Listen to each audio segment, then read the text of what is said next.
ओम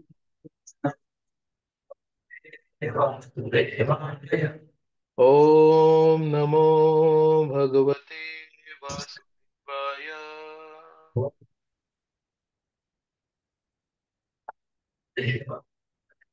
ओम नमो भगवते वासुदेवाय।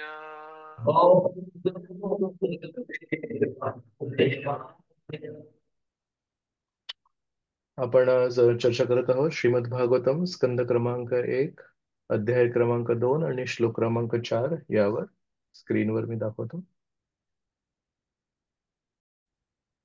धन्यवाद प्रभुजी.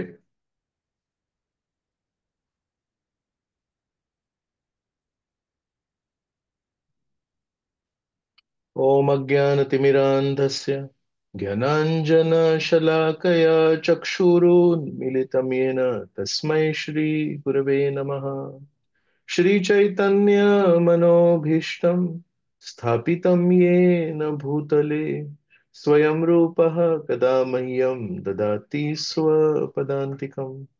वन्देऽहं श्रीगुरो श्रीयुतपदकमलं श्रीगुरून् वैष्णवांश्च श्रीरूपं साग्रजातां सहगण रघुनाथान्वितं तं सजीवं साद्वैतं सावधूतं परिजनसहितं कृष्णचैतन्यदेवं श्रीराधा कृष्णपादान् सहगण ललिता श्रीविशाखान्वितांश्च.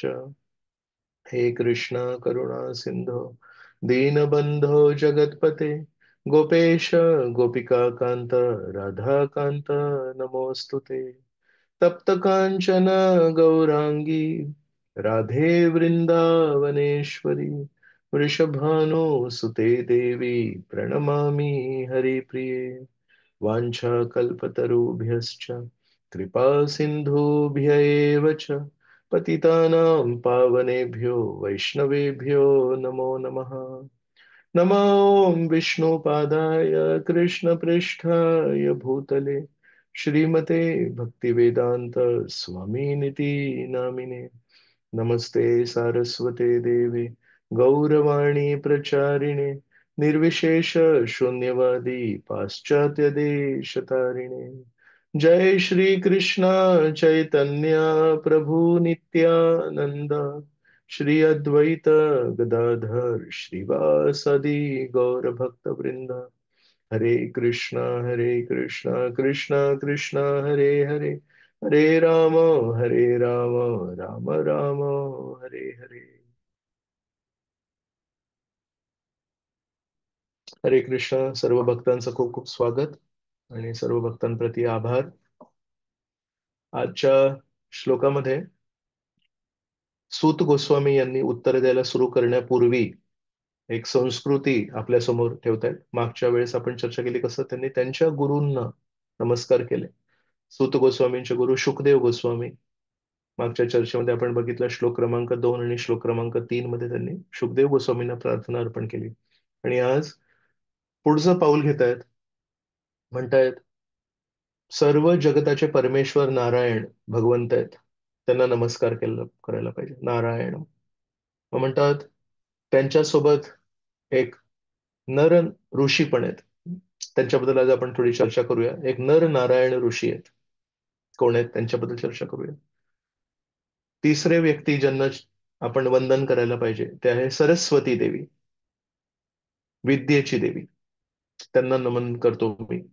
आणि नंतर म्हणतात की या ग्रंथाला मूळ ज्यांनी शुकदेव गोस्वामींना पण शिकवले ते आहेत व्यास ऋषी. सर्व पुराणांचे सर्व वेदांचे नीट विभाजन करणारे व्यक्ती आहेत. त्यांना पण मी नमस्कार करतो. त्यांना एवढे सर्व प्रश्न विचारलेत आणि सूत गोस्वामींना आशीर्वाद देऊन त्या व्यासासनावर बसवलंय की तुम्ही योग्य व्यक्ती आहात आम्हाला मार्गदर्शन करण्यासाठी.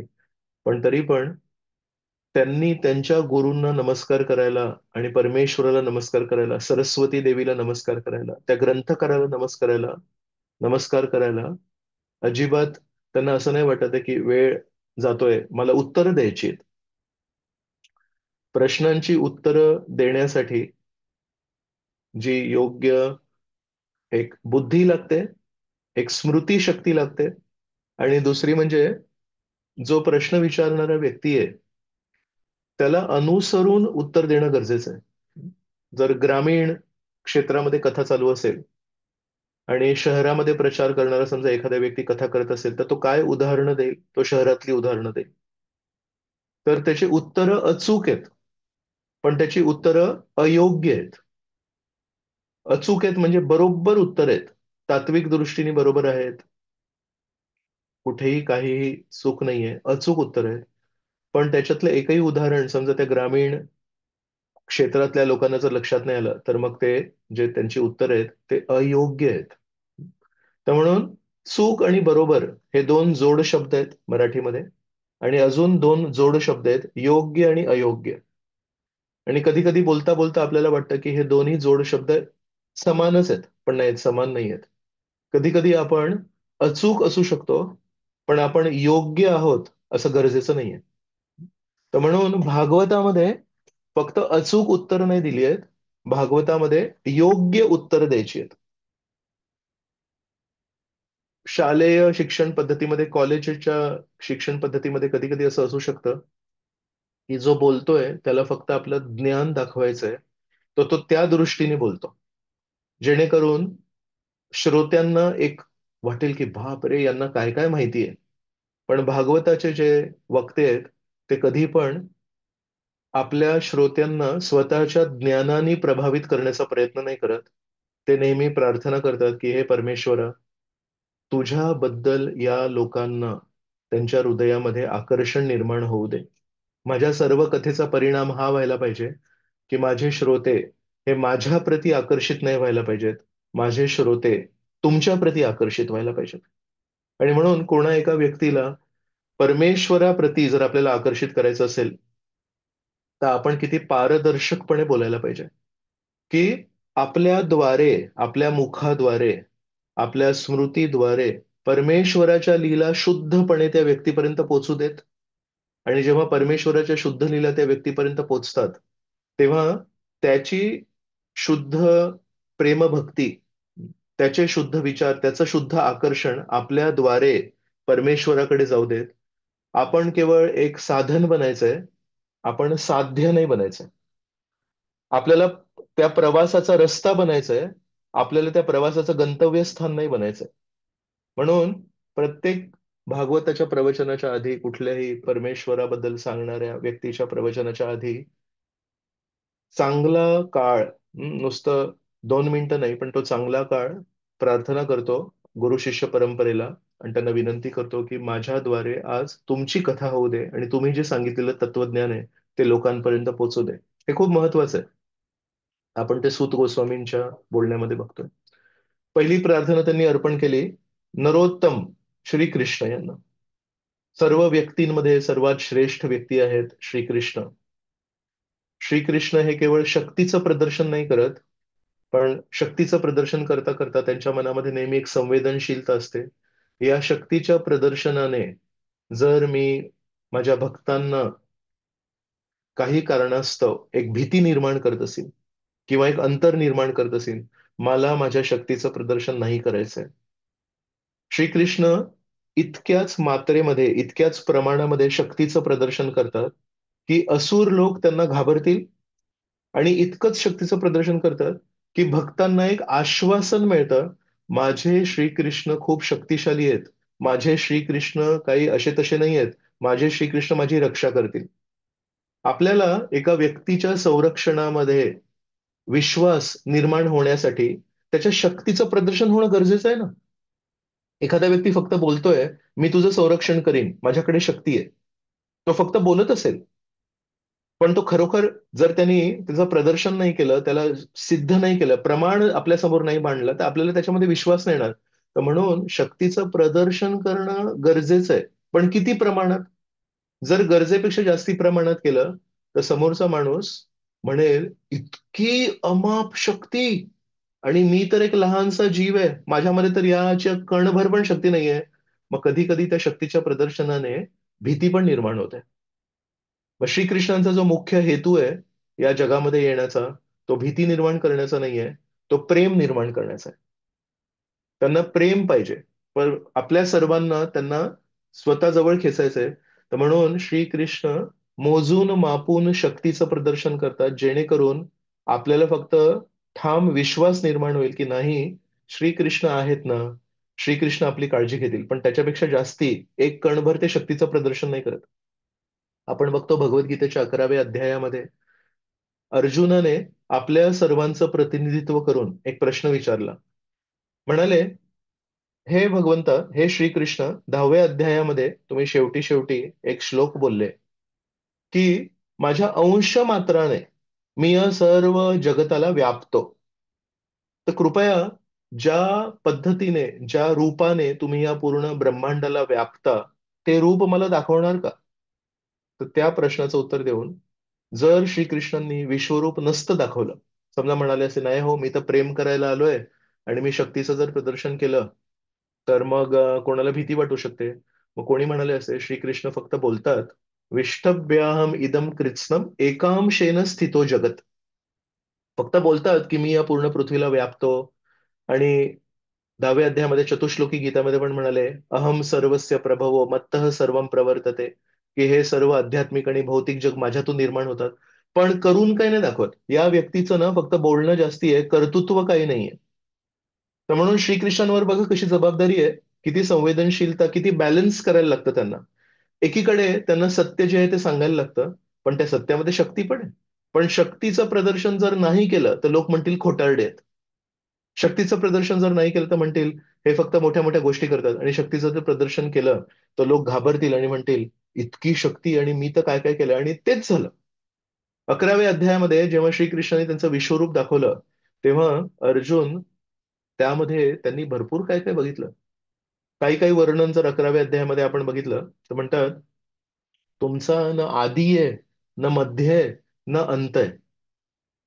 दोन उदाहरणं देतात की हे जे विश्वरूप आहे असं इतकं एवढं मोठं, सगळीकडे मला विश्वरूपच दिसतंय, अजून काहीच दिसत नाहीये. म्हणतात या रणभूमीतले जितके योद्धा आहेत ते सगळे असे वाहताना दिसत आहेत तुमच्या मुखात. आणि हे एवढे इतके सारे योद्धा परमेश्वराच्या त्या विश्वरूपाच्या मुखामध्ये जेव्हा जात आहेत, तर त्याचे पण दोन उदाहरणं देतात. एक म्हणतात, ज्या प्रकारे रात किडे हे मेणबत्तीच्या ज्योतीमध्ये असे जातात, पण मेणबत्तीच्या त्या ज्योतीमध्ये जेव्हा ते रातकिडे जातात तेव्हा ते भस्म होतात. तशाच प्रकारे तुमच्या त्या मुखामध्ये हे सगळे जे असे योद्धे मला जाताना दिसत आहेत ते तशा प्रकारे दिसत आहेत.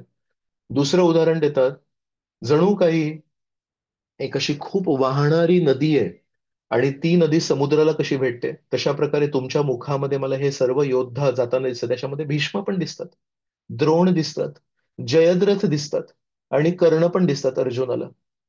तर एवढं सगळं वर्णन आहे. पण अशी ही अमाप शक्ती की सगळेजण असे वेगाने त्या विश्वरूपाच्या मुखामध्ये चाललेत. एका श्लोकामध्ये वर्णन केलंय, त्या विश्वरूपाच्या मुखाचे जे दात होते, त्या दातांच्या मध्ये मोठमोठे योद्धा अडकले होते. जसा एखादा प्राणी मांस जेव्हा खातो, सिंह जेव्हा मांस खातो, तेव्हा तो मांस खाताना छोटे छोटे मांसाचे तुकडे कसे दातांमध्ये फसतात, तसं अर्जुन म्हणतात, लेली असे म्हणतात की तुमच्या त्या पूर्ण मुखामध्ये इथे रक्ताचे असे मला डाग पण दिसत आहेत. आणि चूर्णितई उत्तमांगई, चूर्णितई म्हणजे दोन दातांच्या मध्ये मला कुठेतरी असे ते योद्धांचे हात आणि योद्धांचे पाय फसलेले दिसत आहेत. तर अर्जुनानेच प्रश्न विचारला होता की मला ती शक्ती दाखवणार का?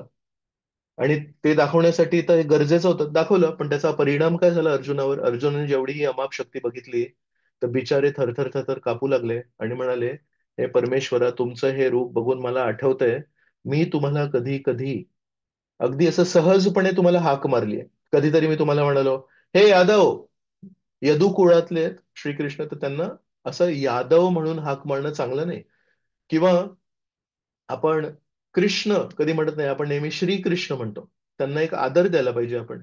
तर अर्जुनाला या सगळ्या चुका आठवतात आणि अर्जुन म्हणतात, मी कधी कधी तुम्हाला यादव म्हटलंय, मी कधी कधी तुम्हाला कृष्ण म्हटलंय. कधी कधी आपण एकाच ताटातून जेवलोय. कधी कधी आपण एकच बिछाण्यावर शेजारी शेजारी झोपलोय.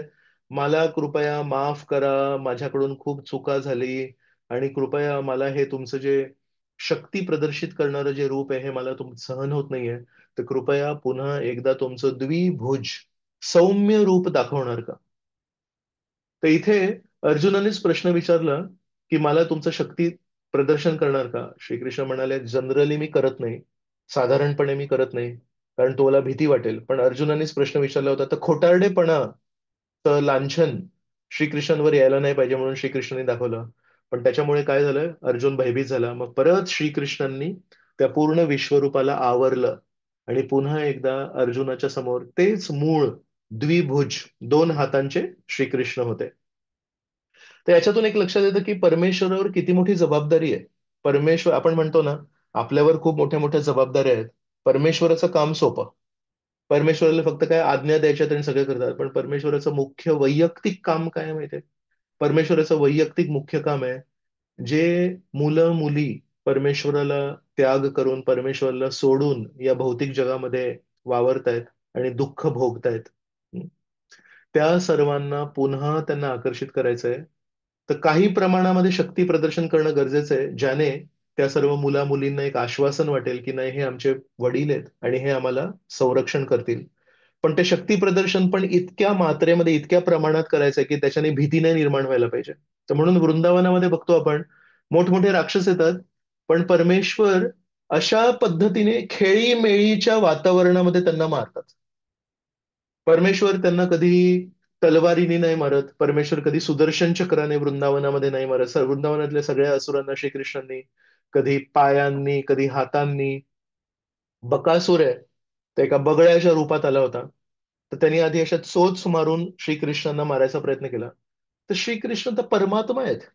श्रीकृष्ण हृदयामध्ये राहतात. श्रीकृष्णांनी आतमध्ये एक सिग्नल दिला तर लगेच ते हृदयविकार होईल, हार्ट अटॅक ज्याला आपण म्हणतो, आणि तो व्यक्ती मरू शकतो. पण त्याने असं केल्याने तो असुर तर मरेल, पण असं केल्याने त्याच्या आजूबाजूच्या मित्रांवर काय परिणाम होईल? मित्र म्हणतील, अरे, आम्ही बघतो जेव्हा आपण कोणी असुर, कोणी राक्षस श्रीकृष्णांना जेव्हा आक्रमण करतो, मध्येच त्याला काहीतरी होतं आणि हप करून असं खाली पडतो. असं वाटतंय हा श्रीकृष्ण कोणतरी वेगळाच आहे, हा आपल्या गावातला मुलगा नाहीये. आणि जर ज्या दिवशी श्रीकृष्णांच्या मित्राला अशी जाणीव झाली, तर त्यानंतर मग त्यांचे जे काही खेळ ते लोक खेळतात, त्या खेळांचं काय झालं? बेडकांसारखे जे उड्या मारतात, सुखदेव गोस्वामी 10व्या स्कंदामध्ये एका ठिकाणी वर्णन करतात, सगळ्या या मित्रांचे वेगवेगळे खेळ काय होते. तर म्हणतात, बेडूक कसा त्या तळ्याच्या काठावर बसतो आणि पटकन एक दिवशी एका एका क्षणी त्या तळ्यामध्ये उडी मारतो. तर बेडूक बेडूक जेव्हा उभा आहे, बसलाय बाजूला तळ्याच्या, त्याच्या शेजारी रांगेने कृष्ण आणि त्याचे सगळे मित्र बेडकासारखेच असे बसलेले असायचे. आणि तो बेडूक बघितला, घाबरला की तो तळ्यामध्ये उडी मारायचा. सगळेच हे बेडकासारखे उडी मारायचे. हा एक खेळ होता. दुसरा एक खेळ होता, आवळ्याची फळं, आमलकी. ते खायचे असतात, पण जर मारले एकमेकांना तर लागतात, पण जरा टवटवीत असतात, स्ट्रॉंग असतात. तर म्हणतात एकमेकांना आमलकी फळं मारायचे आणि लागल्यावर ते खायचे. गंमत. अजून एक खेळ होता की आकाशातून जेव्हा पक्षी जायचे तेव्हा पक्षींची सावली जमिनीवर यायची. तर त्या सावली सोबत धावायचा खेळ होता यांचा एक. एक खेळ होता की मोरांचे आवाज काढायचे इत्यादी. तर सुखदेव गोस्वामी असे काही काही खेळ सांगतात. अजून एक खेळ होता की दोन भाग करायचे ग्रुपमध्ये, आणि काहीतरी सिंपल एक काहीतरी गेम खेळायचा, आणि जी पार्टी हरली त्यांनी त्या जिंकणाऱ्या पार्टीला आपल्या खांद्यावर घ्यायचं, आणि त्या दिवशी गावी जेव्हा जातात जंगलातून त्या दिवशी त्यांना खांद्यावर असे सिंपल सिंपल खेळ आहेत. याच्यामध्ये काही कठीण नाहीये काही. तर श्रीकृष्ण म्हणताय, जर मी शक्ती प्रदर्शन केलं आणि हृदयात बसलेल्या परमात्म्याला, माझंच रूप आहे, त्याला सांगेन की याला मारून टाक, बिचारे हे लोक उद्यापासून मला आवळा मारणार नाहीत. उद्यानंतर हे माझ्या ताटातलं घेऊन पळणार नाही, तर मग काय मजा येईल? म्हणून श्रीकृष्णांवर जबाबदारी आहे की प्रेम पण आकर्षित करायचंय जीवात्म्यांचं, पण त्यांना संरक्षणाचं आश्वासन पण द्यायचंय. किती नाजूक मुद्दा आहे हा. प्रेम करता करता संरक्षणाला कधी कमी नाही व्हायला पाहिजे, आणि संरक्षण करता करता प्रेमाला कधी कमी नाही व्हायला पाहिजे. हा जो बॅलन्स आहे, हा फक्त श्रीकृष्ण करू शकतात, किंवा श्रीकृष्णांवर आश्रित जर कोणी व्यक्ती असतील तर ते करू शकतात.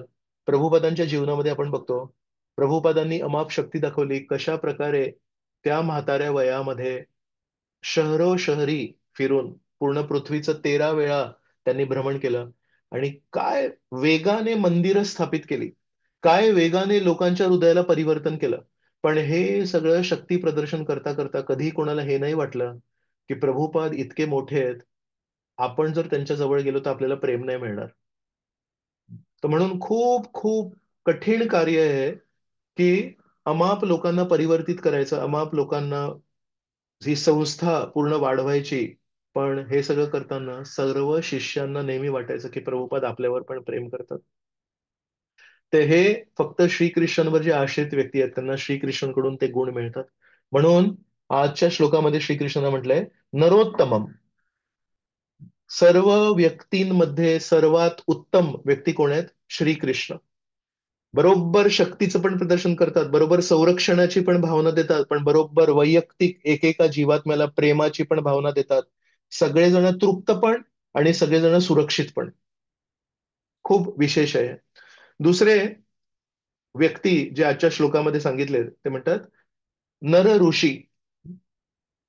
तर हे नर नारायण ऋषी कोण आहेत? हे पण परमेश्वराचे अवतार आहेत. यांच्याबद्दल आपण थोडी चर्चा करूया. कधी कधी परमेश्वर जेव्हा या जगात येतात, तेव्हा त्यांना मोठ्या भावाचा अनुभव घ्यायचा आहे. मोठा भाऊ कसा असतो तसा अनुभव घ्यायचा आहे. तर हे कुठलं आहे? जसं राम आणि लक्ष्मण आहेत. राम मोठे भाऊ आहेत लक्ष्मणाचे. तर त्यांना आज्ञा देतात, असं कर, हे कर, ते कर. मग ते बघून त्यांनी तो रस अनुभवला. श्रीकृष्ण कोण आहेत? परमेश्वर कोण आहेत? रसराज. रसराज म्हणजे वेगवेगळ्या भावनांना स्वीकारून त्याचं त्यांना रस आस्वादन करायचंय. मुंडक उपनिषदमध्ये एक मंत्र येतो, तर त्याच्यामध्ये लिहिलंय रसो वै सह. रसो वै सह म्हणजे जे परम परमेश्वर आहेत, त्यांना जर वर्णन करायचं असेल तर एकच शब्द आहे, रस. वेगवेगळ्या भावनांना आस्वादन करण्याची त्यांना नेहमी उत्सुकता आहे. तर हे श्रीकृष्ण आहेत. तर एका अवतारामध्ये मोठ्या भावाचं त्यांनी रूप घेतलं. मग म्हणाले, एक लहान भावाचा पण मला अनुभव करायचा आहे. मग लहान भावाचा अनुभव करण्यासाठी कृष्ण आणि बलराम या रूपात जेव्हा आले, तेव्हा कृष्ण लहान भाऊ होते आणि तेच लक्ष्मण बलराम म्हणून मोठे भाऊ आले. तर वेगवेगळ्या आहेत ना या भूमिका, आपल्याला पण लक्षात येत आहे. मग त्यांच्या मनात हा पण विचार आला, की लहान भावाचा अनुभव घेतला, मोठ्या भावाचा अनुभव घेतला. जुळे भाऊ जर असले, तर त्यांचा अनुभव कसा असतो? तर म्हणून जुळ्या भावाचा जर अनुभव घ्यायचा असेल, तर त्या अवताराला परमेश्वर एका जीवात्म्यासोबत आले, तर ते आहे नर नारायण ऋषी. धर्म नावाचे एक व्यक्ती आहेत आणि ते धर्म जे आहेत, त्यांनी दक्ष प्रजापतींच्या 10 कन्यांशी लग्न केलं. तर त्यातल्या एका एकीकडून त्यांना 4 पुत्र प्राप्त झाले. तर त्याच्यातले हे जे 2 आहेत, हे जुळे भाऊ आहेत, नर आणि नारायण. महाभारतामध्ये वर्णन येतं, जे कधी कधी प्रभुपाद तात्पर्यामध्ये लिहितात, की नरनारायण ऋषी हे बेसिकली कृष्ण आणि अर्जुनाचे अवतार आहेत. तर कृष्ण आणि अर्जुन हे नरनारायण ऋषी म्हणून येतात.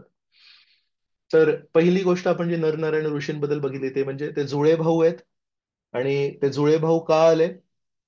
कारण आपण म्हणू कृष्ण आणि बलराम हे दोन्ही विष्णू तत्व होते. जीवात्मा नाही आहेत बलराम. किंवा लक्ष्मण पण एक साधारण जीवात्मा नाहीये, ते परमेश्वराचंच एक विस्तारित रूप आहे. पण या रूपामध्ये कृष्ण एका जीवात्म्यासोबत जुळ्या भावाच्या भावनेला अनुभव करण्यासाठी आले. तर हे जे 2 जुळे भाऊ आहेत, हे पूर्णपणे एक समान दिसतात. आणि या दोघांचा एकदम घट्ट संबंध आहे. कधी कधी या जगामध्ये आपण बघतो, की जुळे भाऊ एकसारखे दिसतात, पण त्यांचा असा घट्ट एकमेकांशी भावनिक संबंध नसतो. पण हे जे नरनारायण ऋषी आहेत, परमेश्वर जुळ्या भावाची भावना अनुभव करण्यासाठी आलेत. त्याच्यामुळे या दोघांचा खूप घट्ट अनुभव आहे. तर हे जे नरनारायण ऋषी आहेत, त्यांच्या वेगवेगळ्या कथा आहेत. आज आपण एक कथा बोलूया आणि 3ऱ्या अध्यायामध्ये आपण जेव्हा येऊ, तेव्हा वेगवेगळे 24 अवतार वर्णन केलेत.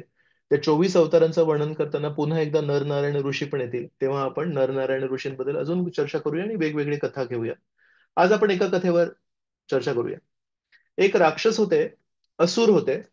त्यांचं नाव होतं सहस्त्र कवच. तर त्यांनी खूप घोर तपस्या केली होती आणि देवतांकडून त्यांनी एक वरदान प्राप्त केला होता की त्यांच्या शरीरावर 1000 कवच होते, सहस्त्र कवच. आणि या सहस्त्र कवचाला जर कोणी काढलं तरच त्या व्यक्तीला मारू शकतो, सहस्त्र कवचाला. बरं, या कवचाला मारायसाठी काय करायला लागेल? 1000 वर्ष जर त्याच्यावर बाण मारले तर ते एक कवच तुटेल. पण 1000 वर्ष युद्ध करण्यासाठी तो व्यक्ती पण विशेष पाहिजे की नाही? 1000 वर्ष फक्त शारीरिक बळ नाही पाहिजे, 1000 वर्ष मानसिक आणि बौद्धिक बळ पण पाहिजे. युद्ध करताना चाणाक्ष राहायला लागतं, युद्ध करताना कॉन्सन्ट्रेशन लागतं.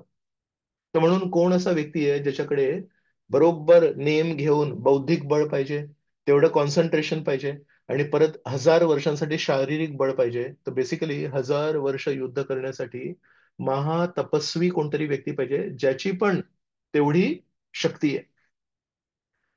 साधारणपणे असे जे दीर्घकाळ तपस्या करतात, आपण अनेक वेळा बघतो, त्या तपस्येचा त्यांना अभिमान होतो. मी 1000 वर्ष तपस्या केली, मी 10,000. आणि नकळतपणे जरी सुरुवात चांगली झाली असेल, उच्च ध्येयासाठी तपस्येची सुरुवात झाली असेल, पण काय होतं? अभिमान हा अभिमान आहे, गर्व हा गर्व आहे. नंतर नंतर नंतर जेव्हा त्यांची ती दीर्घकाळ तपस्या होते, नंतर बघतो आपण भावनिक पतन होतं, तत्वांचं पतन होतं. आणि असा व्यक्ती जेव्हा घसरतो, तेव्हा त्या तपस्येचं फळ मागताना दुसऱ्यांना हिंसा करण्यासाठी काहीतरी तो फळ मागतो. कितीतरी उदाहरण आहेत. आपण बघतो कृष्ण लीलेमध्ये शेवटच्या अध्यायामध्ये वृकासुराची कथा येते. तर वृकासुराने खूप तपस्या केली, आणि काय तपस्या केली? तर तपस्या करताना अग्नी लावली त्यांनी, आणि स्वतःचा एक पाय अर्पण केला त्यांनी, वस्तू नाही अर्पण केल्या. मग शंकरजी म्हणतायत, अरे याने पाय अर्पण केला तर काय करतोय हा? तरी पण गप्प होते. दुसरा पाय अर्पण केला. शंकरजी म्हणतात, हा इतकी खराब अशी घोर तपस्या करतो, स्वतःचेच अवयव अर्पण करतो, याला काय बोलायचं? एक हात अर्पण केला. आता फक्त शरीराचा धड आणि एक हात आहे. म्हणजे शंकरजी, तुम्ही अजूनही माझ्यासमोर उपस्थित होत नाही. त्यांनी असं स्वतःचीच मान धरली केसांनी, आणि आता स्वतःची मान त्या अग्नीमध्ये अर्पण करणं होतं. तेवढ्यात शंकरजी उपस्थित झाल्यामुळे, थांब बाबा, तुला काय पाहिजे माझ्याकडून? ती एवढी घोर तपस्या का करतोय? तर म्हणतात, मला वरदान द्या, ज्याच्या कोणाच्या डोक्यावर मी हात ठेवीन त्याचं शिर धडासोबत वेगळं होणार म्हणून. तर आता एवढी घोर तपस्या, एवढा तो रक्तबंबाळ झालेला आहे, त्याला काय म्हणायचं? म्हणजे तथास्तु. त्यांनी काय केलं असेल? उभा झाला आणि शंकरजींच्याच मागे पळायला लागला. म्हणाला, मला पार्वती पाहिजे. तर शंकरजींच्या डोक्यावर हात ठेवायला. शंकरजी म्हणतात, काय हा माणूस?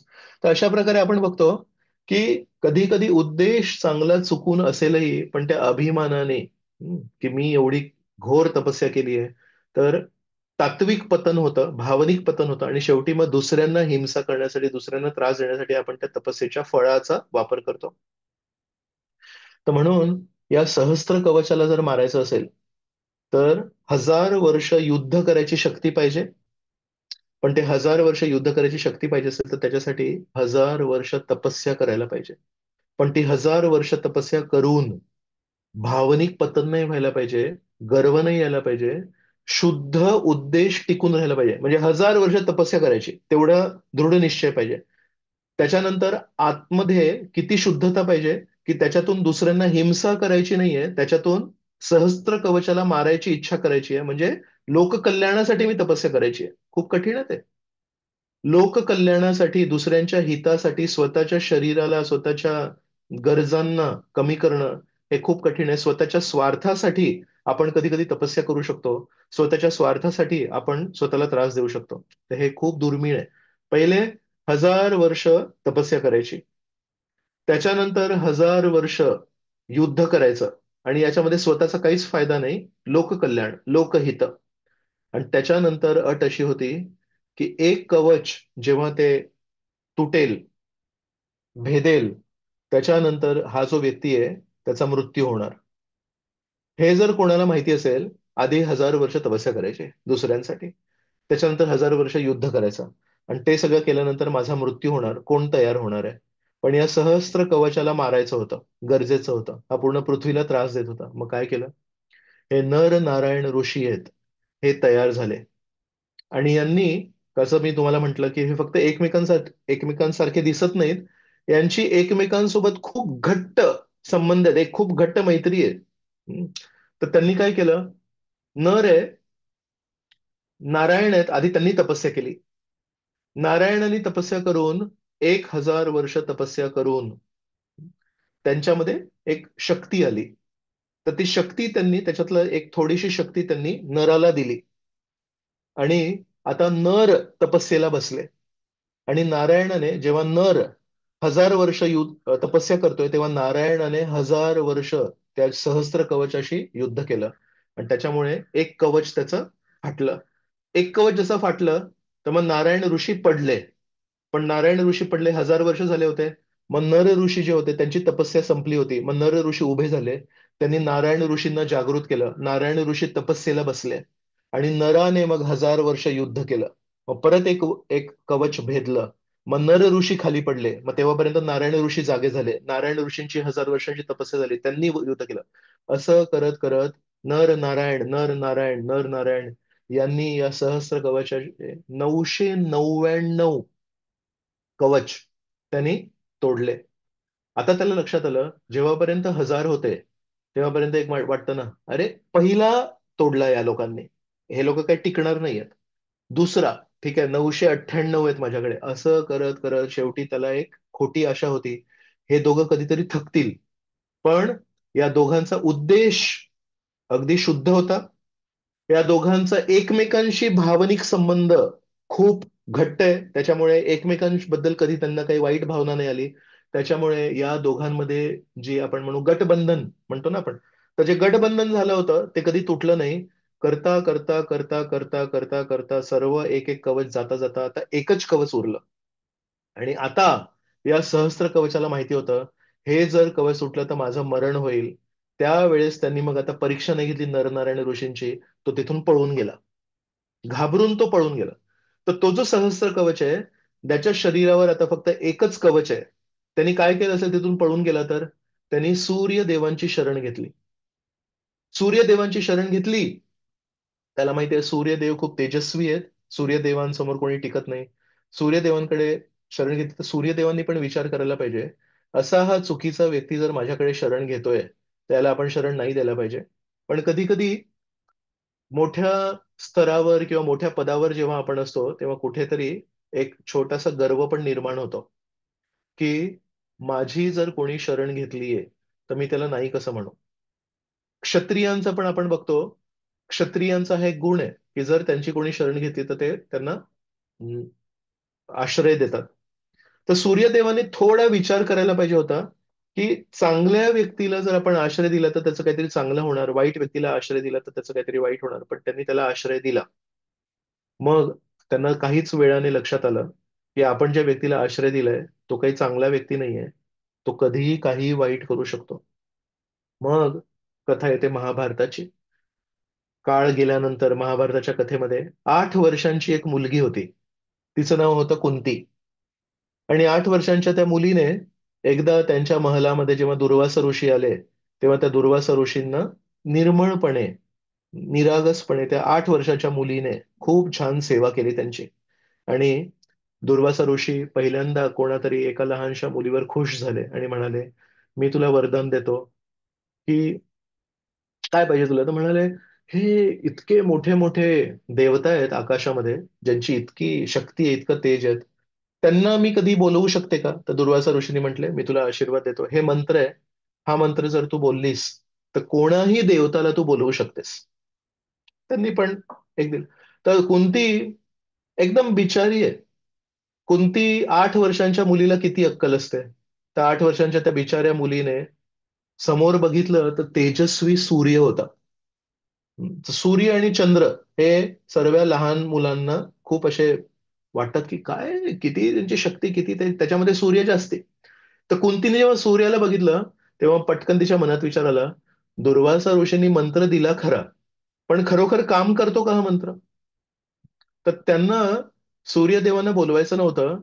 त्यांच्या मनामध्ये कुतूहल म्हणतो, लहान मुलांना खेळणी दिली ना तर ते म्हणतात की बघते आता चालते काही खेळणी. असा मनुष्याच्या रूपामध्ये जर खेळणी दिली तर ते मुलं काय करतात, असे पाय हलवतात, हात हलवतात, मान हलवतात, फक्त बघतायत की कसं आहे हे खेळणं. तर कुंती देवीने सूर्याला बघून ती प्रार्थना अर्पण केली, तो मंत्र अर्पण केला, आणि बघते तर काय आश्चर्यचकित झाली. ऍक्च्युली सूर्यदेव समोर आले आणि म्हणतात तुला काय पाहिजे. तर हिला तर माहितीच नव्हतं की सूर्यदेव येणार आहेत, हिने तर फक्त परीक्षा घेतली होती. तर म्हणाली मला काही नकोय तुमच्याकडून, मग मी फक्त परीक्षा बघत होते की खरोखर हे मंत्र चालतो का. तर सूर्यदेवांना लक्षात आलं की काहीतरी द्यायला पाहिजे. तर एक मोठ्या व्यक्तीचा ना पण एक मान असतो. जसं मी म्हणालो, एका मोठ्या व्यक्तीचा एक मान आहे की कोणी आश्रय घ्यायला आलो तर त्याला आश्रय द्यायला पाहिजे. तसंच एक मोठ्या व्यक्तीचा एक दुसरा पण मान असतो की माझ्या समोर कोणी आला तर त्याला काहीतरी दान देईन म्हणून. मान सन्मानाची गोष्ट आहे. तर सूर्यदेवांकडे तो सहस्त्र कवच होता, ज्याचा आता एकच कवच उरलाय. आणि त्याला पण लक्षात आलं की हा जर माझ्याकडे राहिला तर माहित नाही हा मला पण त्रास देईल, जगाला त्रास देईल. तर म्हणून त्यांनी विचार केला, म्हणाले कुंतीला की मी खूप मोठा देवता आहे आणि मी असं काहीही न देता इथून जाऊ नाही शकत. माझं पण कर्तव्य आहे की काहीतरी द्यायला पाहिजे. तर मी तुला एक मूल देतो, पण हे मूल तुझ्या कानातून बाहेर येईल. तर ते कुंती देवींच्या कानातून त्या लहान मुलाचा जन्म झाला. असा तिथेच झाला. असं नाही की 9 महिने गर्भवती होती कुंती. त्यांनी वरदान दिला आणि पटकन तो कानातून जन्म झाला, म्हणून त्याचं नाव झालं कर्ण. संस्कृत भाषेमध्ये कानाला कर्ण म्हणतात, म्हणून तो तिथून आला. मग कुंती बिचारी विचार करते, हे लहानसं बाळ माझ्या महलामध्ये, वैदिक संस्कृतीमध्ये स्त्रिया, महिला, मुली जे आतमध्ये राहतात तिथे कोणी पुरुष जात नाही. अंतःपूर म्हणतात. भागवतामध्ये पण अनेक वेळा येतं की सुदाम्याला जेव्हा श्रीकृष्णांनी त्यांना आतिथ्योपचार केला, रुक्मिणी देवीच्या पलंगावर बसवून केलं. त्यांना म्हणजे आतमध्ये घेऊन गेले त्यांना. आपल्या घरी पण असं ना बेडरूम आतमध्ये असते आणि अतिथींना बसवायसाठी बाहेर एक सोफा वगैरे असतो. श्रीकृष्णांनी सुदाम्याला बाहेरच्या रूम मध्ये नाही बसवलं, आतमध्ये घेऊन गेले. म्हणजे नाही, तू माझा आंतरिक सखा आहेस, माझा प्राण सखा आहेस, तर तुला आतमध्ये मी घेऊन जाणार, तू काही परका नाहीयेस. तसं कुंतीच्या कमऱ्यांमध्ये कोणी येत नाही. हे लहान बाळ आलं कुठून, खूप मोठी समस्या होणार. मग कुंतीने काय केलं, तेवढी लहानशी मुलगी आहे पण तिला तेवढी अक्कल होती, तर तिने काय केले, तिच्याकडले दागिने, असे सगळे रत्न, हे सगळे एकत्रित केले. एक पेटी होती तिच्याकडे, त्या पेटीमध्ये ते लहानसं बाळ ठेवलं आणि त्याच्यामध्ये ते रत्न वगैरे सगळे ठेवले, दागिने ठेवले, जेणेकरून त्या पेटीला, त्या गोष्टीला जेव्हा मी नदीमध्ये वाहत घालीन, कोणाला ना कोणातरी ती मिळणार पेटी. तर त्याला, त्या व्यक्तीला लक्षात येईल की हे बाळ असं साधारण काही गरीबाचं बाळ नाहीये, हे बाळ कोणा श्रीमंत व्यक्तीचंच आहे. आणि त्या बाळाची काळजी घेण्यासाठी त्या व्यक्तीने थोडे दागदागिने पण दिले, तर आर्थिक भार नाही यायला पाहिजे त्या व्यक्तीवर, त्या व्यक्तीला त्रास नाही व्हायला पाहिजे. बाळ बघून, ते दागिने बघून, ते रत्न बघून लगेच त्या व्यक्तीने त्या बाळाला उचलायला पाहिजे आणि त्याची काळजी घ्यायला पाहिजे. अशा प्रकारे कुंतीने त्या समस्येचं निराकरण केलं. बिचारी, तिने निरागसपणे अशी ती प्रार्थना अर्पण केली आणि ऍक्च्युली सूर्यदेव आले आणि देऊन देऊन त्यांनी तो सहस्त्र कवच त्यांना दिला. मग तो कर्ण जेव्हा पुढे गेला तर त्याच्या शरीरावर तो शेवटचा कवच आहे. आणि म्हणून कर्णाचा जेव्हा जन्म झाला तेव्हा त्याच्या शरीरावर कवच होता. तर तो सहस्त्र कवच आहे. पण त्याला अजूनही आठवत आहे, 999 माझे कवच कोणी तोडले, नरनारायण ऋषींनी तोडले. आणि ते नरनारायण ऋषी महाभारतामध्ये अवतरित झाले, कृष्ण आणि अर्जुन म्हणून. तर म्हणून कर्णाचा एक, आपण म्हणतो ना, नैसर्गिक द्वेष. आपण म्हणतोय अर्जुनाने कर्णासाठी केलंय काय. एक असा प्रसंग नाहीये जेव्हा अर्जुनाने कर्णाच्या विरुद्ध काही केलंय. कर्णाची एंट्री कुठे होते. कर्ण मोठा याच्यामध्ये, हे तर बाळ स्वरूपात गेला, मग आता त्याची एंट्री कुठे. हे सगळे 5 पांडव, कौरव, हे द्रोणाचार्यांच्या शस्त्र गुरुकुलामध्ये शिकले, धनुर्विद्या शिकले, युद्ध विद्या शिकले. आणि जसं एमबीबीएस झाल्यानंतर एक कॉन्व्होकेशन असतं, कॉलेजमध्ये एक मोठा कार्यक्रम असतो आणि सगळ्यांना ते असे काळे कपडे, गाऊन आणि एक टोपी मिळते आणि एक हातामध्ये सर्टिफिकेट मिळतो की तुम्ही एमबीबीएस पास झाले. इंजिनिअरिंगचं कॉन्व्होकेशन असतं, एक सर्टिफिकेट मिळतो. तसंच द्रोणाचार्यांच्या गुरुकुलामध्ये पण एक उत्तीर्ण होण्याचा तो कार्यक्रम ठेवला होता. तर त्या दिवशी काय करायचं असतं, त्या दिवशी तुम्ही जे काही कौशल्य शिकले त्याचं प्रदर्शन करायचं असतं. तर त्या दिवशी गुरु हे सगळे कौरव हे सगळे पांडव सगळे उभे आहेत आणि मग द्रोणाचार्य म्हणणार, चल भीम, तू गदा काय काय शिकलास माझ्याकडून ते दाखव. मग भीम ती गदा चालवणार आणि बाकी सगळे लोक बघतायत. का? तर या प्रजेवर हे लोक आता राज्य करणार, तर प्रजेला माहिती पाहिजे की आपले राजे, भविष्यातले राजे काय काय शिकलेत, आपले राजकुमार किती शिकलेत द्रोणाचार्याकडून. तर हे प्रदर्शनाची जागा होती ती. हे युद्ध नव्हतं आणि काय म्हणतात स्पर्धा पण नव्हती. एका कॉलेजमधून जर कोणी पास आउट होत असेल, एका कॉलेजमधून कोणी उत्तीर्ण होत असेल, तर त्या कार्यक्रमामध्ये कोणाला प्रवेश आहे? त्या कॉलेजच्या लोकांना. व्हीपी कॉलेजचं जर कॉन्व्होकेशन असेल, तर त्या कॉलेजच्या कॉन्व्होकेशनमध्ये टीसी कॉलेजचे लोक जाऊ नाही शकत.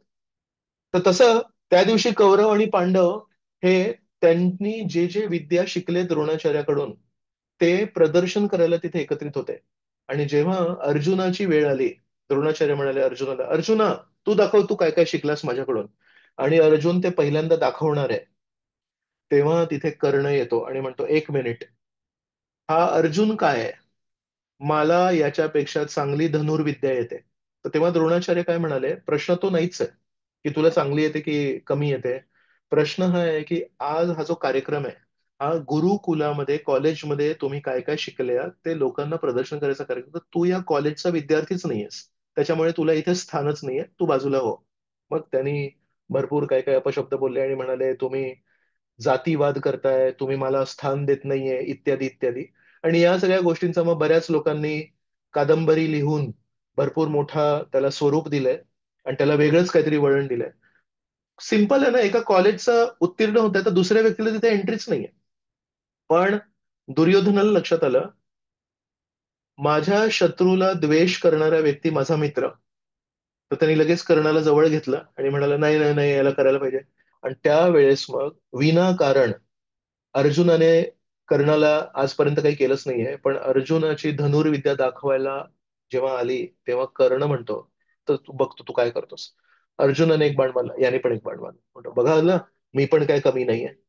पहिल्या क्षणापासून अर्जुनाप्रती कर्णाचा जो द्वेष आहे, त्याचं कारण काय आहे? त्याचं कारण अर्जुन नाहीये, त्याचं कारण आहे सहस्त्र कवच. त्याचं कारण आहे त्याची जी वाईट इच्छा होती लोकांना त्रास द्यायची, त्याला आळा घातला नर नारायण ऋषींनी. आणि याचा शेवट कुठे होतो? याचा शेवट असा होतो की जेव्हा कुंतीला कळतं की हा कर्ण म्हणजे माझा तो मुलगा ज्याला मी पाण्यात सोडलं होतं, त्याला जाऊन युद्धाच्या आधी कुंती विनंती करते, म्हणते, तू या पांडवांचा सगळ्यात मोठा भाऊ, जर या युद्धामध्ये युधिष्ठिर जिंकला तर मी तुला आश्वासन देते, मी युधिष्ठिराला सांगेन कर्ण तुझा पण मोठा भाऊ आहे, तर मोठा भाऊ राजसिंहासनावर बसतो, तर तू कर्णाला स्थान दे. आणि मी तुला आश्वासन देते युधिष्ठिर माझं ऐकेल आणि तुला राज्य मिळेल. फक्त माझी एक विनंती आहे, तू या युद्धामध्ये भाग घेऊ नकोस. तू कौरवांच्या बाजूने युद्धामध्ये भाग घेऊ नकोस. तेव्हा काय म्हणतात, कर्ण काय म्हणतो तेव्हा? कर्ण म्हणतो, युद्धाच्या आधी तुझी 5 मुलं आहेत, मी तुला आश्वासन देतो युद्धानंतर पण तुझी 5च मुलं असतील. तो काय म्हणतो, मला तुझी विनंती अमान्य आहे. युद्धाच्या आधी 5 पांडव तुझी मुलं आहेत, युद्धानंतर एक तर मी असीन आणि अर्जुन नसेल, किंवा तुम्ही ते 5 पांडव असेल आणि मी नसणार, पण मी अर्जुनाला सोडणार नाही. अशा प्रकारे बिचारी कुंती परत येते.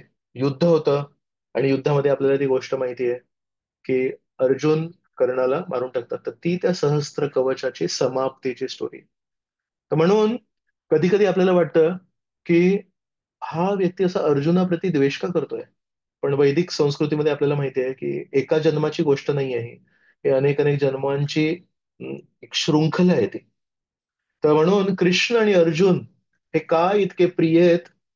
कारण अर्जुन हा नेहमी श्रीकृष्णांचा प्राणसखा. श्रीकृष्ण गीतेमध्ये म्हणतात, जेव्हा जेव्हा मी या जगात येतो तेव्हा अर्जुना तो पण येतो. तर हे जुळे भावांची पण यांची भावना आहे. आणि दोघांनी मिळून ती कामगिरी त्यांनी केली, ती किती मोठी सेवा केली या जगाप्रती. तर एका श्लोकामध्ये, तो मी तुम्हाला श्लोक दाखवतो, एक मिनिट.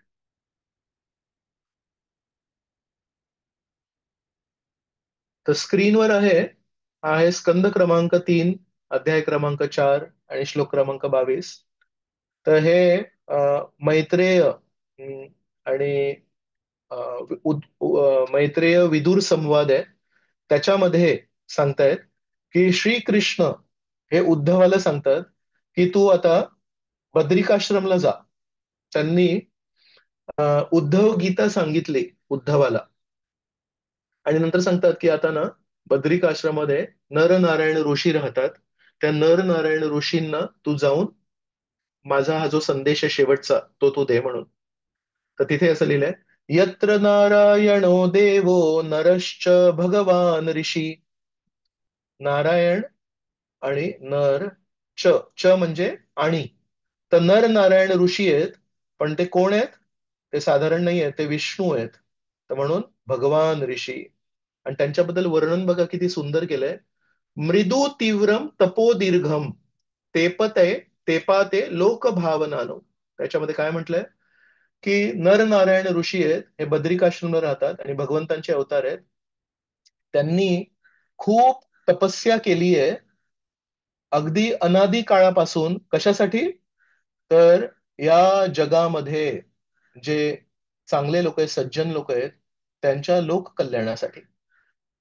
म्हणून आज पण इतके पाप होत आहेत या पृथ्वीवर. चार नियमांना भंग करतायत लोक आणि फार फार वाईट कृत्य करतायत. मानसिक हिंसा करतायत, शाब्दिक हिंसा करतायत, शारीरिक हिंसा करतायत, नरसंहार करतायत, प्राणी संहार करतायत, माशांना संहार करतायत, पक्ष्यांना. एवढं सगळं चालू असताना पण ही पृथ्वी कशी काय स्थिर आहे? आपण ऐकतो रावणाने जेव्हा अत्याचार केला तेव्हा काय परिस्थिती होती, हिरण्यकशिपूने. आज त्याच्या पलीकडे अत्याचार चाललाय, तरी पण काय आहे? तर केवळ हे नर नारायण ऋषी आहेत, हे बद्रिकाश्रम या ठिकाणी आज पण तपस्या करतायत. आणि ते कशासाठी तपस्या करतायत? लोकभावनौ. लोकभावनौ तपस्या करतायत की या जनसामान्याच्या कल्याणासाठी. म्हणून आपल्या जीवनावर जी काही एक शांती आहे किंवा जे काही एक छान वातावरण आहे त्याच्यासाठी कारणीभूत आपले कर्म नाही आहेत. आपले कर्म कदाचित फार वाईट आहेत, पण नरनारायण ऋषी तपस्या करतायत म्हणून आहे. आणि याच्यामध्ये खूप सुंदर शब्द आहे. तर म्हणतात मृदू तीव्रम तपो दीर्घम. तर नरनारायण ऋषी आहेत, हे दीर्घ काळापासून तपस्या करतायत. आणि कशी तपस्या करतायत? तीव्र तपस्या करतायत. तीव्र तपस्या म्हणजे फार खोल तपस्या करतायत, कष्ट करणारी तपस्या करतायत. पण असे दीर्घ काळापासून कठोर कष्ट घेऊन तपस्या करणारे जे व्यक्ती आहेत, ते स्वभावाने कसे आहेत हो? ते आहेत मृदू. किती ही आश्चर्यजनक गोष्ट आहे. कारण या जगामध्ये आपण बघतो की जर कोणी दीर्घ काळापर्यंत काही तपस्या केली असेल, दीर्घ काळापर्यंत काहीतरी विशेष काही केलं असेल जे साधारण जनसामान्याला जमत नाही, तर तो व्यक्ती स्वतःला खूप स्पेशल समजतो, तो व्यक्ती स्वतःला खूप विशेष समजतो. आणि विशेष म्हणजे जर अशा प्रकारे दीर्घ काळापासून जर काही तपस्या केली असेल, तर तपस्या करणारा व्यक्ती त्याच्या हृदयामध्ये थोडासा काय म्हणू, रुष्ट स्वभावाचा होता तो. तो नीट बोलत नाही सगळ्यांशी, कारण त्याला असं वाटतं मी साधारण जनसामान्याच्या वर आहे, लोक जे करू शकत नाही ते मी करतोय. तर ती जी मी सगळ्यांपेक्षा विशेष, मी सगळ्यांपेक्षा स्पेशल ही जी भावना आहे, ती त्याच्या वागणुकीमध्ये येते. कोणाला विद्येचा अहंकार, कोणाला धनाचा अहंकार, तसा कोणाला तपस्येचा पण अहंकार असतो. पण हे जे बिचारे नरनारायण ऋषी आहेत, कृष्ण आणि अर्जुन आहेत, हे जरी खूप विशेष असले आणि जरी हे दीर्घ काळापासून तपस्या करतायत, पण स्वभावाने अगदी मृदू आहेत. डॉक्टरांबद्दल आपण एक उदाहरण घेऊया, ज्याने आपल्याला ही गोष्ट कदाचित समजायला सोपं जाईल. तर डॉक्टर जेव्हा आपल्याला आय व्ही लावतात किंवा इंजेक्शन देतात, तेव्हा एक त्यांच्याकडे सुई असते. आणि ती सुई बघूनच आपल्याला भीती वाटते. लहान मुलांना तर खूप जास्ती भीती वाटते. त्या सुईनी त्यांना छिद्र करायचं असतं आणि रक्तवाहिनीमध्ये त्यांना काहीतरी इंजेक्शन द्यायचं असतं. तर त्या सुईला बघून जेव्हा ती मुलगी, लहानशी मुलगी, लहानसं मूल रडायला लागतं, तेव्हा डॉक्टर काय करतात? डॉक्टर म्हणतात, मृदू होतात. आणि डॉक्टर म्हणतात, अरे काही नाही, काही नाही, काही नाही, कुठे काय झालं? काही नाही. तो बघ पक्षी, ती बघ चिवताई. आणि ती बिचारी लहानसं मूल आहे, त्या खिडकीच्या बाहेर त्या चिवताईला बघते आणि तिथे लक्ष जातं. आणि मग हे डॉक्टर पटकन ती सुई देतात. तर सुई तर द्यायचीच आहे, औषध तर द्यायचंच आहे. औषध नाही दिलं तर त्या बिचाऱ्या लहान मुलाचं आजार वाढणार आणि त्याला त्रास होणार. तर औषध तर द्यायचं आहे. पण याचा अर्थ असा नाही की औषध देताना जी वेदना होते, होऊ दे ना, काय प्रॉब्लेम आहे. स्वभाव काय आहे डॉक्टरांचा? वेदना होणार असेल तर काय प्रॉब्लेम आहे? जर बरं व्हायचं असेल तर वेदना स्वीकारायला शिका, असा कुठल्याही डॉक्टरचा कधी स्वभाव नसतो. डॉक्टर नेहमी हाच विचार करतात, वेदना होणार आहेत, बरं तर करायचंय, पण का नाही मी कमीत कमी वेदना देईन. तर आधी काय करतात, थोडं स्पिरिट घेतात, आधी तिथे असं गार गार लागतं थोडंसं. ते गार गार जेव्हा लागतं तेव्हा बरं वाटतं, मग तिथे सुई मारतात. आणि ते झाल्यानंतर लगेच परत एक कापूस घेतात, त्याला पण स्पिरिट असतो, परत तिथे लावतात. म्हणजे वेदना तर होणार आहेत, पण ते कमीत कमी वेदना व्हायला पाहिजेत. जर डॉक्टरांनी विचार केला की अरे हा मुलगा तर आधीपासूनच रडायला लागला, हा मुलगा तर आधीपासूनच ओरडायला लागला. कधी कधी मी बघितलंय, लहानसं जर बाळ असेल आणि पोलिओची जर वॅक्सिन द्यायचं असेल, लस द्यायची असेल, लहान मुलं तर कधी कधी डॉक्टरांना लाथा पण मारतात आणि म्हणतात चला इथून जा. जर त्यावेळेस डॉक्टरांनी विचार केला, नाही, मला जर कोणी लाथा मारल्या, मला जर कोणी म्हणाले की आम्हाला नको तुमचं औषध, सुई नको, तर मी नाही देणार, ठीक आहे. नाही, डॉक्टर म्हणतात मी या व्यक्तीचा हितचिंतक आहे, मी या व्यक्तीचा शुभचिंतक आहे. जरी या व्यक्तीने मला लाथा मारल्या, जरी या व्यक्तीने आरडाओरडी केली, तरी पण माझं कर्तव्य आहे, ते मला कर्तव्य करायला लागणार. पण ते कर्तव्य करताना मी कठोर हृदयाचा नाही होऊ शकत. मला विचार करायला लागेल, कमीत कमी त्रास, कमीत कमी वेदना करून सोप्यातल्या सोप्या पद्धतीने मी हे औषध कसं देऊ शकतो. तशाच प्रकारे जरी आपण 4 नियमांचं पालन करतोय, भक्त लोक 4 नियमांचं पालन करतात, जे इतर समाजामध्ये फार कठीण वाटतं. लोक म्हणतात कसं काय तुम्ही करू शकता? पण आपल्याला कधी पण त्याचा गर्व नाही यायला पाहिजे. आपल्याला कधी हे नाही वाटायला पाहिजे, मी दररोज 16 माळा जप करतोय, दररोज मी 4 नियमांचं पालन करतोय. जनसामान्यामध्ये किती लोक परमेश्वराचं नाव घेतात, जनसामान्यामध्ये किती लोक 4 नियम पालन करतात, तर मी किती श्रेष्ठ आहे, माझं स्थान किती मोठं आहे. आपण विचार करायला पाहिजे. आपल्या गुरु शिष्य परंपरेने, आपल्या गुरु महाराजांनी आपल्याला औषध दिलं, पण ते इतरांना देण्यासाठी कष्ट होणार लोकांना. जर आपण लोकांना विनंती केली, तुम्ही परमेश्वराचं नामस्मरण रोज करायला पाहिजे. जर आपण लोकांना विनंती केली, तुम्हाला 4 नियमांचं पालन करायला पाहिजे, लोक म्हणतात खूप कठीण आहे, हे नाही होणार माझ्याकडून. तर तेव्हा आपण थोडं स्पिरिट द्यायला पाहिजे. तेव्हा आपण त्यांना सांगायला पाहिजे, तो बघ चिवताई बघते, तर आपण म्हणायला पाहिजे, अहो पण खूप छान प्रसाद असतो, अहो पण खूप छान यात्रा असतात. तर आपण, जसा तो डॉक्टर लक्ष दुसरीकडे नेतोय पण औषध देतोय, औषध द्यायला तो कमी नाही पडत. तसाच एक भक्त काय करतो, त्याच भूमिकेमध्ये लोकांना वेगवेगळ्या बहाण्याने त्याचं लक्ष दुसरीकडे नेतो, पण औषध द्यायला कधी कमी नाही करत. तो हे नाही म्हणत की नाही, माळा नाही केल्या तरी चालतात, या 4 नियमांमधून एखादा नियम सोडला तरी चालतो, नाही हो. औषध बरं जर व्हायचं असेल, कलियुगाचा जो परिणाम पसरलाय सगळीकडे, तो जर कमी करायचा असेल, जो कोविड सगळीकडे पसरलाय त्याला कमी करायचं, ती कोविडची लस तर घ्यायला लागेल. आणि ती खूप त्रास देणारी लस आहे. ती लस घेतल्यावर लोकांना ताप आला, पण लस नाही घेतली तर मरण आहे. लस घेतली तर जिवंत राहू. पण ते 4 दिवसांचा जो ताप आहे, तो सहन करण्यासाठी आपण मदत करूया. तर प्रचारक काय करतो? प्रचारक लोकांना कष्ट होतील, लोकांना हे कठीण जाईल म्हणून तो तत्वामध्ये कधी कॉम्प्रोमाइज नाही करत. कॉम्प्रोमाइज मध्ये तडजोड. तर कधी कधी आपल्याला वाटतं की लोकांना हे कठीण जाईल स्वीकारणं, म्हणून मी तडजोड केली तर सोपं जाईल. पण प्रभुपादांकडून आपण शिकू शकतो. प्रभुपादांनी तडजोड नाही केली. प्रभुपादांनी सांगितलं, प्रभुपादांना एकदा एका शिष्यांनी विनंती केली, प्रभुपाद, 16 माळा ऑलरेडी खूप हेवी आहे, त्याच्यामध्ये तुमचे 4 नियम खूप हेवी आहेत. तो एक 4 नियमांमधून पण मांसाहार, जुगार आणि नशापानचे नियम, त्यातल्या त्यात आपण बघतो की शारीरिक स्तरावर पण चांगले आहेत. जर आपण नशापान नाही केलं तर शरीर पण चांगलं राहतं, मांसाहार नाही केलं तर शरीर पण हेल्दी राहतं, जुगार नाही केलं तर परिवार, हं, पारिवारिक परिस्थिती पण चांगली राहते. जुगार करणाऱ्या व्यक्ती, नशापान करणाऱ्या व्यक्तीच्या घरी भांडणं होतात, गरिबी येते इत्यादी.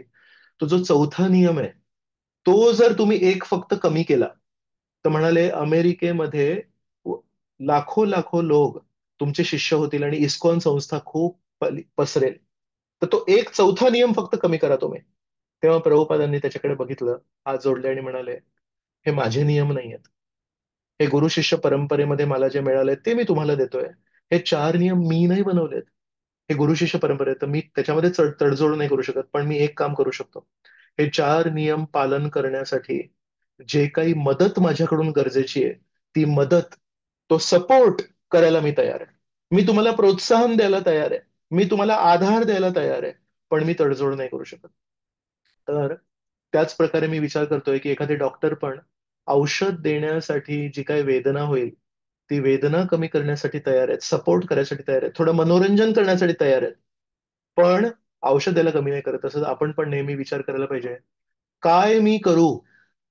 कसं मी याला मांडू? कशा प्रकारे मी हे लोकांपर्यंत पोहोचू, की लोकांना मृदू तीव्रम तपो दीर्घम.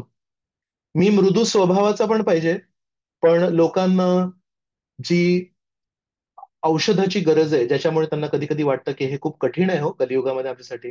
ते पटवून पण द्यायचंय, पण आपल्या स्वभावामध्ये कधी पण गर्व नाही यायला पाहिजे. आपला स्वभाव नेहमी मृदू पाहिजे. तर आपण आज ही चर्चा इथे थांबवूया आणि नर-नारायण ऋषी यांना आपण प्रार्थना करूया. तुम्ही स्वतः खूप तपस्वी आहात, पण तपस्या करण्याचा गर्व तुमच्यामध्ये कधी येत नाही आणि तुम्ही तपस्या जी करता ती पण लोककल्याणासाठी करता आणि अधिकांश लोक या पृथ्वीवर आज जे काही त्यांच्या जीवनामध्ये शांती आहे, त्यांना तर हे पण माहिती पण नाही, की तुम्हा दोघांच्या तपस्येमुळे त्यांच्या जीवनामध्ये शांती आहे. तर एका अर्थाने जाणीव पण नाहीये, तर कृतज्ञता येण्याचा तर चान्सच नाहीये. तर कसे आहात तुम्ही दोघं? तुम्ही दोघं तपस्या पण करताय, लोककल्याणासाठी पण करताय आणि ज्यांच्यासाठी तपस्या करताय त्यांना तर तुमच्याबद्दल कृतज्ञता पण नाहीये. त्यांना तर तुमच्याबद्दल जाणीव पण नाहीये, की तुमच्यामुळे त्यांच्या जीवनामध्ये शांती आहे. पण तरी पण तुम्ही तुमची तपस्या सोडली नाही आणि एवढे हे दुर्मिळ तुमचा स्वभाव, एवढे हे दुर्मिळ कार्य करून पण जेव्हा तुमच्याकडे कोणी येऊन काही बोलतात किंवा काही विनंती करतात, तुमचा स्वभाव एकदम मृदू आहे. तपस्या म्हणजे शारीरिक क्लेश. तपस्या म्हणजे शरीराला क्लेश देणे आणि मनाच्या वेगांना, मनाच्या इच्छांना पण आवरण करणे. एकादशीच्या दिवशी जेव्हा आपण उपवास करतो, कधी-कधी वाटतं, की अरे थोडा डाळ, काय चपाती, भाकरी, भाजी जे काही रोज मी खातो, आज दिवसभर खाऊ नाही शकत आणि अनेक लोकांना फळं खाणे, दूध पिणे कठीण जातं. मग प्रभुपादांनी काय केलं? तपो दीर्घ मृदू तीव्रम. तर प्रभुपादांना माहिती आहे, दूध आणि फळांवर राहणं कठीण आहे लोकांना. मग प्रभुपादांनी म्हटलं, "नाही, साबुदाणा आहे, वरई आहे, शिंगाडा आटा आहे." अशा शिंगाड्या आट्याच्या पुऱ्या करू शकतो, चांगली सब्जी करू शकतो. पण प्रभुपादांना माहिती आहे, आपण तडजोड नाही करू शकत एकादशीच्या नियमांमध्ये. पण बिचारे हे लोक आहेत, यांना जर मी फळ आणि दूध प्यायला सांगितलं तर हे पण जमणार नाही. म्हणून प्रभुपादांनी पण नर-नारायण ऋषींसारखे तपो दीर्घम मृदू तीव्रम, की मृदू स्वभावाचे प्रभुपादांनी सांगितलं, तुम्ही वरईच्या पिठाच्या भाकऱ्या करू शकता. शिंगाड्याच्या पिठाचे तुम्ही पुरी करू शकता आणि तुम्ही भाज्या करू शकता. फक्त त्याच्यामध्ये आपण हे नाही वापरलं पाहिजे, ते नाही वापरलं. अशा प्रकारे आपण बघतो कधी-कधी एकादशीच्या दिवशी जर मंदिरामध्ये पण कार्यक्रम असेल, तर चांगला प्रसाद असतो. पण कधी हे नाही वाटत, की आपण काहीतरी आयुष्यामध्ये गमावलं. पण नेहमी ही भावना येते प्रभुपादांच्या इस्कॉनमध्ये, जे काही मिळालं ते नेहमी चांगलंच मिळालं. तर आपण पण प्रभुपादांना, नरनारायण ऋषींना एक प्रार्थना करू शकतो. आमच्याद्वारे तपस्या होऊ दे, पण त्या तपस्येमध्ये शरीराला जे कष्ट येतात आणि स्वतःच्या मनाला जे आवरायला लागतात, ते कष्ट होतात, ते आमच्या वाणीमध्ये कधी येऊ नका देऊ. जेव्हा आमच्या वागणुकीमध्ये कधी तो कोणाला वाटू नका देऊ, की हे तपस्वी आहेत म्हणून यांची जीभ पण एकदम कडक आहे. नाही, यांचे नियम कडक आहेत. यांचे एकादशी कडक आहे. तर स्वतः सोबत आपण नेहमी स्ट्रिक्ट राहायला पाहिजे आणि दुसऱ्यांसमोर नेहमी दुसऱ्यांशी वागताना आपण नेहमी संवेदनशील राहायला पाहिजे. हा जो कॉम्बिनेशन आहे, हा श्रीकृष्णांना खूप भावतो. स्वतःच्या जीवनामध्ये कडक नियमांचं पालन, पण दुसऱ्यांशी बोलताना, दुसऱ्यांशी वागताना नेहमी आपण मृदू स्वभावाचं पाहिजे. तर आज आपण नर-नारायण ऋषींना ही प्रार्थना करूया. कृपया तुमची कृपा राहू दे आणि इतरांशी नेहमी संबंध ठेवताना, बोलताना, वागताना नेहमी आमचा स्वभाव मृदू राहू दे. खूप खूप धन्यवाद. आपण इथे थांबूया. जर कोणाला प्रश्न असतील, तर आपण एक प्रश्न घेऊ शकतो. बारामतीचे भक्त एक प्रश्न विचारू शकतात आणि वडगावचे भक्त पण एक प्रश्न विचारू शकतात.